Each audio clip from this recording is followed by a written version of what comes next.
Moore's classic poem, A Visit from St. Nicholas, perhaps known to most of us by its first line, "'Twas the night before Christmas." We have a new friend with us today to narrate this classic poem with the Boston Pops. Would you please welcome the evening news anchor for WOTV, the ABC affiliate, Ethan Forhetz.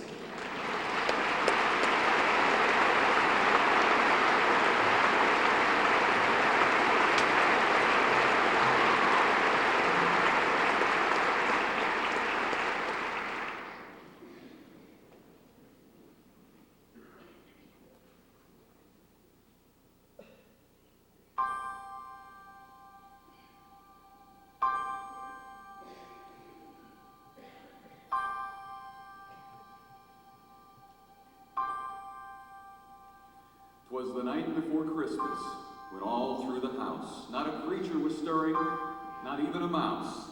The stockings were hung by the chimney with care, in hopes that St. Nicholas soon would be there.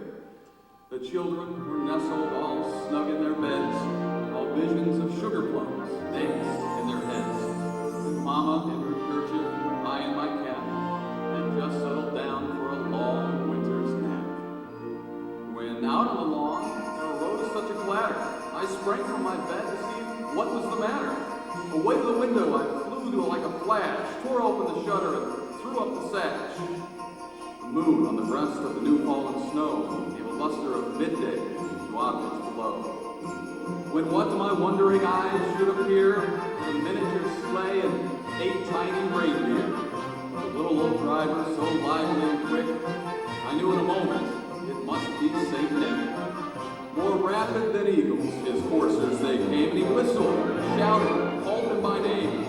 Now Dasher, now Dancer, now Prancer and Vixen, on Comet, on Cupid, on Donner and Blitzen, to the top of the porch, to the top of the wall, now dash away, dash away, dash away all.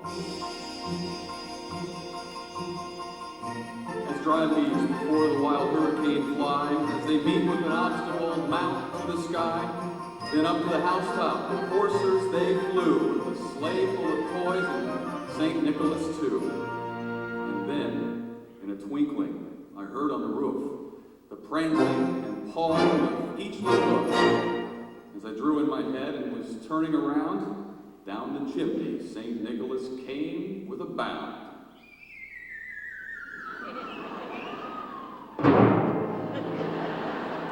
He was dressed all in fur, from his head to his foot, and his clothes were all tarnished with ashes and soot.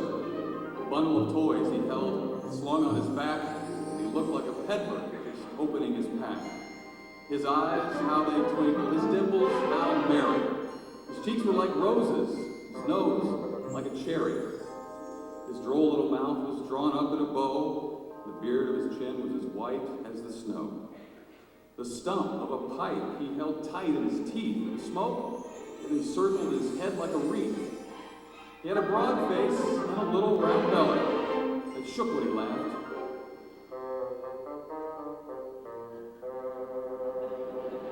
Like a bowl full of jelly.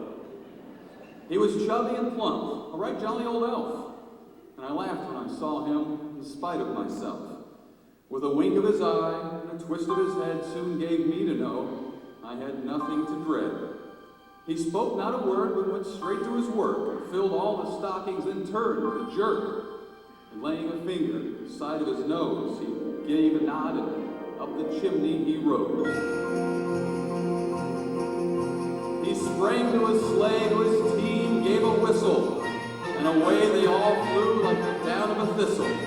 But I heard him exclaim, ere he drove out of sight, "Merry Christmas to all, and to all